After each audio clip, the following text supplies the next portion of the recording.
It was a quiet Saturday morning when a loud knock rattled my front door.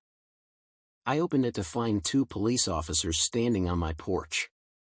"Mr. Harris?" one asked. "Yes," I said slowly. "You're being accused of refusing compliance with your HOA. We need to ask you some questions." My stomach dropped. The HOA again. For months, they'd been on my back, fines for grass too long, threats over the color of my shutters, even warnings about where I parked my truck. I knew Karen, the HOA president, had it out for me. But calling the police? That was new. "Officers," I said carefully, "this must be a mistake. I've paid every fine, and my property is well within code." They exchanged a look. One said, "We'll need to file a report anyway." As they walked around my yard, taking notes, I felt anger boiling in my chest. My neighbors peeked through curtains. I could already imagine the gossip spreading. Harris is in trouble with the law. When they left, I marched straight to the HOA office. Karen was there, sitting behind her desk like a queen on her throne. "Why did you call the police on me?" I demanded. She folded her hands and smiled. "Mr. Harris, we're simply enforcing community rules.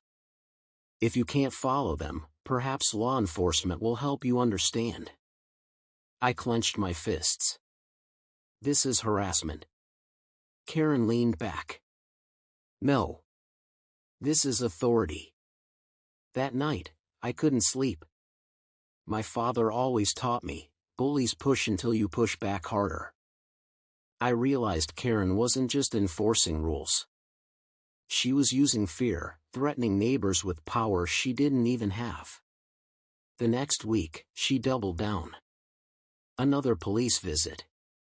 This time they said the HOA had filed a complaint claiming I was endangering property values by refusing maintenance. The officer sighed as he read it. "Honestly, sir, this looks like nonsense. But we have to respond when they file a report." I rubbed my temples. "Officer, how many of these have they filed?" He glanced at the paper. "More than a dozen. All against you." That was my breaking point.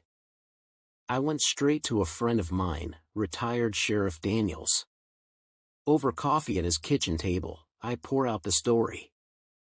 "They're abusing the system," I said. "Karen's using the police as her personal enforcers." Daniels nodded slowly. "Sounds like filing false reports to me." "That's a crime."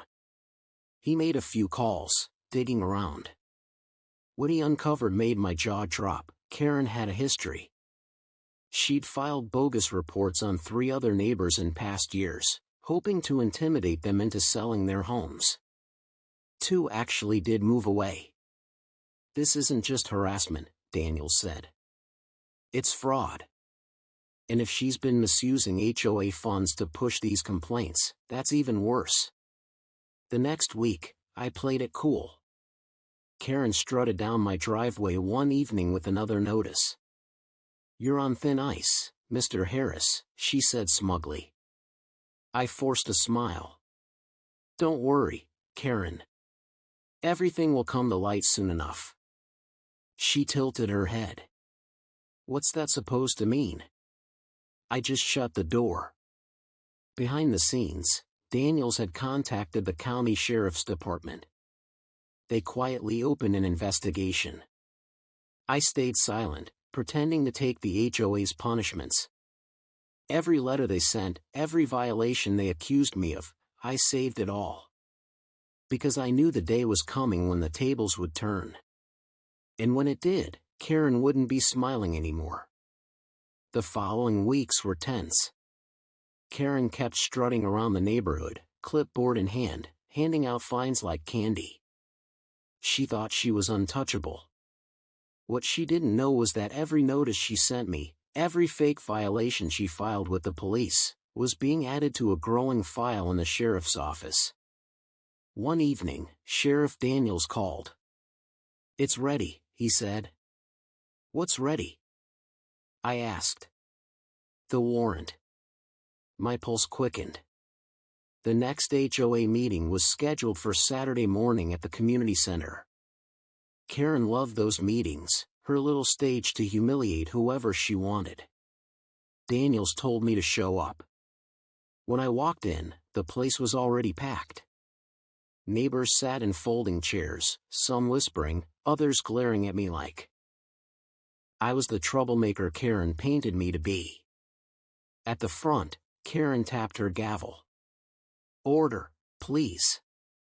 As you all know, we've had serious issues with Mr. Harris. He has repeatedly violated." The double doors swung open. 3 uniformed deputies walked in, followed by Sheriff Daniels himself. The room went silent. Karen blinked, clearly caught off guard. "Sheriff, what an unexpected." "Karen Miller." Daniels' voice was firm. "Yes," she said, forcing a smile. "You're under arrest for filing false police reports, harassment, and misuse of HOA funds." Gasps filled the room. Karen's face drained of color. "What? This is outrageous. I am the HOA president." One deputy stepped forward, cuffs in hand. "Not anymore." Karen's voice rose, shrill and desperate. "You can't do this. I was protecting the neighborhood." Daniel shook his head. "No. You were abusing it." The sight of Karen being handcuffed in front of everyone was something I'll never forget. Neighbors who once stayed silent were suddenly whispering loudly, some even laughing in disbelief. As she was let out, Karen tried one last time. "This community needs me. Without me, it'll fall apart."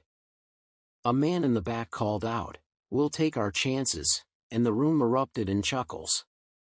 After she was gone, Daniels turned to the crowd. "Folks, the investigation shows that your HOA president used funds improperly, filed over a dozen false reports, and targeted residents unfairly.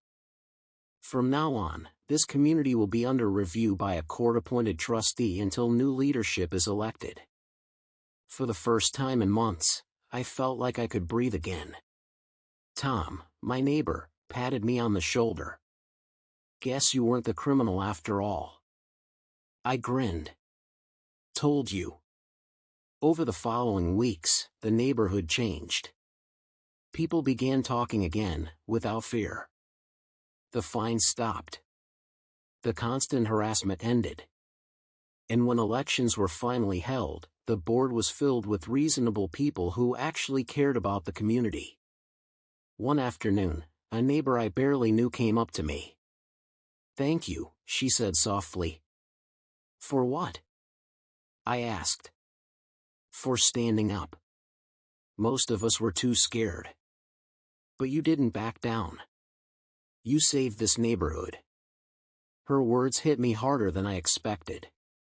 All I had wanted was peace in my own home. But in fighting back, I'd helped free the entire community from Karen's grip. I still remember that moment at the meeting, the look on Karen's face when the cuffs clicked shut. For months, she thought she held all the power. But in the end, her own arrogance destroyed her. If you take one lesson from my story, let it be this: never let fear silence you. Bullies thrive when good people stay quiet. But the moment you shine a light on their lies, they crumble.